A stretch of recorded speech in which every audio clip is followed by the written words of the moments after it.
Hello friends, welcome back to my channel. और आज की इस वीडियो में मैं एक 11 से 13 साल की लड़की के लिए 3 लेयर वाला फ्रॉक तैयार करेंगे। तो यहाँ पर मेरे पास है डबल विड्थ का 2 मीटर का फैब्रिक और इसी 2 मीटर की फैब्रिक में से हम 3 लेयर वाली फ़्रॉक तैयार करेंगे। अब हम इसकी मेज़रमेंट देखेंगे। देखिए, टोटल फ्रॉक की लेंथ है 43 इंचेस। अब लेंथ 43 इंचेस जिसमें से हम टॉप पार्ट को 15 इंचेस निकालेंगे। तो टॉप 15 को माइनस करेंगे। तो 15 माइनस कर लेने के बाद हमें नीचे की स्कर्ट पार्ट के लिए रह जाता है यहाँ पर 28 इंचेस। अब 28 को हम 3 से डिवाइड करेंगे क्योंकि यहाँ पर हम 3 लेयर डालेंगे। तो 28 को 3 से डिवाइड कर लेने के बाद हमारे पास आता है 9.3, इस तरह की कुछ समथिंग आता है। तो हम इसको टोटल 10 इंचेस मान लेंगे। अब 10 इंचेस इस तरह से हम 3 लेयर निकालेंगे। और इसकी जो लाइनिंग है इसे हम 28 में से 3 इंचेस कम रखेंगे। लाइनिंग को हम 3 इंच कम रखेंगे। तो लाइनिंग को हम 25 इंचेस पर कटिंग करेंगे। और इस 25 को भी हम 3 से डिवाइड कर लेंगे। सिर्फ लाइनिंग पर हम मार्किंग करेंगे। इसके लिए इसे भी हम डिवाइड कर कर इस तरह से देखिए 8.3 समथिंग इस तरह से आता है। तो इसे भी हम 9 इंचेस ही रखेंगे। तो लाइनिंग पर सिर्फ हम मार्किंग करेंगे और मेन फैब्रिक को 3 लेयर्स की कटिंग करेंगे। तो इस तरह से हमारी कटिंग की मेज़रमेंट होगी। तो अब चलिए हम कटिंग शुरू करते हैं। तो सबसे पहले टॉप पार्ट की कटिंग करेंगे। यहाँ पर मैंने कपड़े को 4 फोल्ड करके बिछाया है और आपकी तरफ कुली साइड है और मेरी तरफ बन साइड। और टॉप पार्ट की लेंथ 14 इंच, इसके लिए मैंने 15 पर इस तरह से मार्क लगाया। अब इसकी शोल्डर है 6.5 इंचेस। इस तरह से 6.5 पर भी हम मार्क लगाएंगे।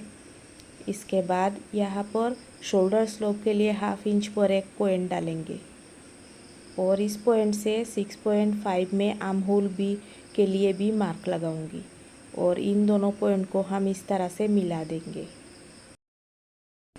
और चेस्ट का 1/4 है मेरा, यहाँ पर है 8 इंचेस और 2 इंच एक्स्ट्रा रखूँगी लूजिंग के लिए। और यहाँ पर नीचे इसका वेस्ट है 7 इंचेस और 2 इंचेस एक्स्ट्रा रखेंगे हम लूजिंग के लिए। और यहाँ पर हाफ इंच ऊपर से इस तरह से शेप दे देंगे। अब नेक की चौड़ाई के लिए मैंने यहाँ पर 3 इंचेस पर मार्क लगाया और फ्रंट नेक को मैं 4 इंचेस डेप्थ रखूँगी। यहाँ पर इस तरह से बॉक्स डाल लेने के बाद सिर्फ एक सिंपल सा राउंड शेप देंगे और बैक नेक को मैं सिर्फ 2 इंचेस पर राउंड का शेप दे देंगे।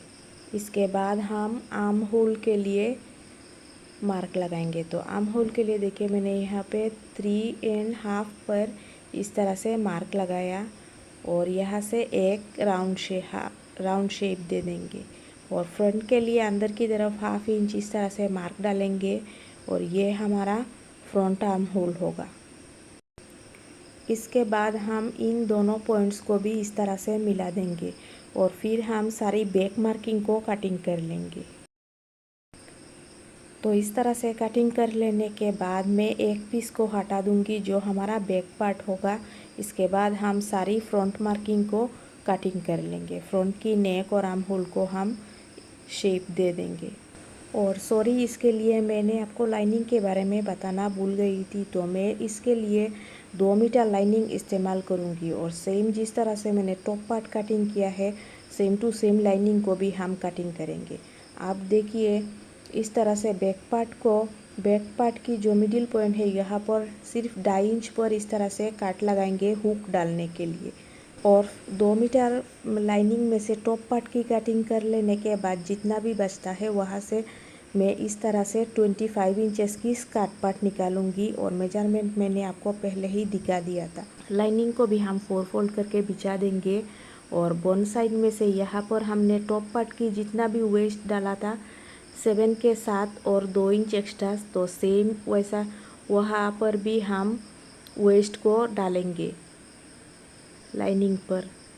अब इस पॉइंट से हम 25 के साथ और 1 इंच एक्स्ट्रा रखेंगे सिलाई मार्जिन के लिए। 26 पर इस तरह से ए लाइन शेप में हम एक लाइन डालेंगे और फिर इसी मार्किंग को हम कटिंग कर लेंगे और इस लाइन को इस तरह से हम सीधा कर लेंगे और लाइनिंग को कटिंग कर लेने के बाद इसे खोल लेंगे। इसके बाद 9 इंचेस पर इस तरह से हम मार्क लगाएंगे। ये हमारा सेकेंड लेयर का मार्किंग होगा। आप इसके नीचे देखिए और फिर इस तरह से हम 9 इंचेस पर मार्किंग लगाएंगे दोनों पार्ट पर और इसकी एक साइड को हम जॉइंट कर लेंगे। यहाँ पर आप वीडियो में देख सकते हो किस तरह से मार्किंग डाला जा रहा है। इसके बाद हम इसकी एक साइड को जॉइंट कर लेंगे। मार्किंग के बाद यहाँ पर लाइनिंग जॉइन हो चुका है। अब हम अपनी मेन फैब्रिक में से लेयर्स निकालेंगे। तो लेयर्स का लेंथ मेज़रमेंट आया था 10 इंचेस। आप देखिए यहाँ पर मैंने अपनी डबल विड्थ कपड़े को 4 फोल्ड करके इस तरह से बिछा दिया है। यहाँ पर है कुली साइड और मेरी तरफ है बन साइड। आप 10 इंचेस के साथ मैंने और 1 इंच ऐड किया है क्योंकि इसकी ऊपर और नीचे सिलाई में जाएगा। तो 11 इंचेस पर इस तरह से हम मार्क डालेंगे और बिल्कुल सीधा सीधा हम इसमें से लेयर्स निकाल लेंगे। और लेयर्स की जो लेंथ है इसका कोई मैंने मेज़रमेंट नहीं रखा है क्योंकि फैब्रिक के अनुसार ही इसकी लेंथ आएगा और स्टिचिंग के दौरान मैं आपको बता दूंगी और लेयर्स की लेंथ कितना रखना है और कहाँ पर हमें कटिंग करना है। आप देखिए इस तरह से मार्किंग के बाद मैंने कटिंग कर लिया है। अब हम इसकी स्लीव्स निकालेंगे और मैं अपनी रिक्वायरमेंट के हिसाब से स्लीव्स को मैंने एल्बो लेंथ ही रखा है। आप अपने हिसाब से इसे फुल लेंथ भी रख सकते हो। तो स्लीव्स के लिए भी मैंने 4 फोल्ड करके कपड़े को बिछाया है जिसकी लेंथ है 9 इंचेस और इसकी चौड़ाई है 10 इंचेस। 4 फोल्ड करने के बाद 10 इंचेस। अब इस कुली साइड पर 3 इंचेस डाउन पर मैं इस तरह से मार्क डालूँगी और इस 3 इंचेस में से हम इस तरह से स्लीव्स के लिए शेप दे देंगे। बस स्लीव्स की यही कटिंग है और इसके आगे और 2 इंच का कफ जॉइन होगा। बस हमें इसी मार्किंग को कटिंग करना है क्योंकि ये पफ स्लीव है तो इस पर गेदर आएगा तो ये स्लीव्स के शेप में आ जाएगा और इसके ऊपर हमें इस तरह की एक जॉइंट मिलेगा, इसे हम अलग कर लेंगे। और इसके नीचे की कफ के लिए हम इस तरह से एक 4 इंचेस चौड़ी पट्टी लेंगे और अपनी राउंड के हिसाब से जितना आपका राउंड रखना है आप उसी हिसाब से इसे रखिए। और मैंने यहाँ पर 4 इंचेस चौड़ी और मेरा राउंड है 5 इंचेस तो मैं इसकी लेंथ रखूँगी 6 इंचेस। और पफ स्लीव के लिए देखिए ऊपर और नीचे हम पहले एक बड़ी सिलाई लगाएंगे और थ्रेड को खींचते हुए इस तरह से गेदर तैयार कर लेंगे। अब जो कफ वाला पट्टी है इसे हम इस तरह से रखेंगे और पहले इसकी रॉन्ग साइड पर इसे जॉइंट करेंगे। इसके बाद इसे इस तरह से फोल्ड डालते हुए इसकी राइट साइड पर इसे हम स्टिच डालने के बाद देखिए इस तरह से मैंने एक स्लीव को तैयार कर लिया है। से हमें दोनों स्लीव्स तैयार कर लेने हैं। अब हम टॉप पार्ट को लाइनिंग के साथ जॉइन करेंगे।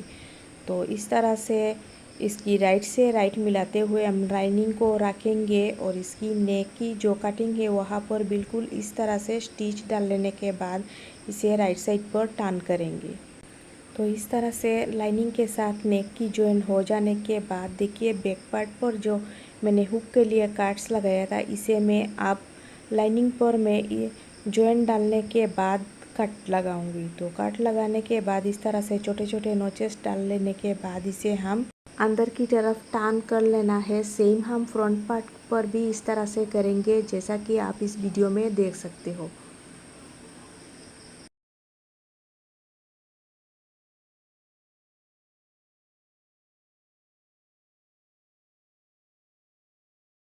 आप दोनों पार्ट्स की राइट से राइट मिलाकर शोल्डर जॉइंट कर लेंगे।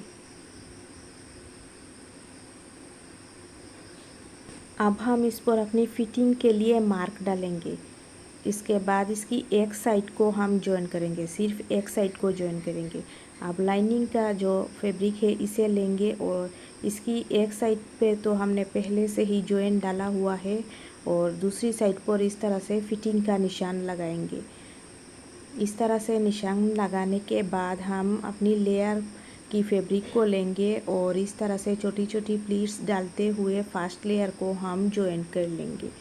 और लेयर्स को आप बड़ी सिलाई डालकर थ्रेड खींचकर भी आप इस पर गेदर डाल सकते हो। देखिए फर्स्ट लेयर को डाल लेने के बाद यहाँ पर मेरे पास कुछ फैब्रिक बचा हुआ है, इसे हम कटिंग कर लेंगे। और इस पीस को मैं आप थर्ड लेयर के साथ हम ज्वाइन करेंगे। और सेकेंड लेयर हमारा जितना है उतना ही हम पूरा गेदा डालकर सेकेंड लेयर को ज्वाइन करेंगे। तो इस तरह से आपको समझ में आ गया होगा कि लेयर्स की लेंथ मैंने पहले क्यों नहीं रखा था। इस तरह से फर्स्ट लेयर से बची हुई पीस को थर्ड लेयर के साथ ज्वाइन करेंगे और सेकेंड लेयर को सेम टू सेम ही जितना है उतना ही हम गेदा डालकर ज्वाइन कर लेंगे। और यहाँ पर आप देख सकते हो तीनों लेयर्स हमारा ज्वाइंट हो चुका है और इस पर गेदा भी बिल्कुल बराबर आया हुआ है। अब इसकी टॉप पार्ट को हम ज्वाइन करेंगे। तो टॉप पार्ट की एक साइड पर हमने ज्वाइंट डाल लिया था। अब इन दोनों पार्ट्स को हम इस तरह से खोलेंगे और इसकी जो मिडिल का ज्वाइंट है इन दोनों ज्वाइंट्स को हम इस तरह से मिलाएंगे टॉप और बॉटम की। मिलाने के बाद इसको हम पूरा हम सीधा ज्वाइंट कर लेंगे। और यहाँ पर देखिए आप टॉप और बॉटम दोनों पार्ट्स हमारा ज्वाइंट हो चुका है। अब हम इसकी स्लीव्स को ज्वाइंट कर लेंगे। स्लीव्स ज्वाइंट हो जाने के बाद अब हम इस कुली ही साइड को ज्वाइंट करेंगे। इसके लिए हम लाइनिंग को अलग से ज्वाइन करेंगे और इन लेयर्स को हम अलग से ज्वाइन करेंगे। इस तरह से लेयर्स को हटाने के बाद हम लाइनिंग को अलग से ज्वाइन करेंगे। और इस तरह से हमारा ये साइड ज्वाइन हो चुका है। अब इसकी वेस्ट बेल्ट के लिए हमें इस तरह की 2 लूप्स तैयार करने होंगे।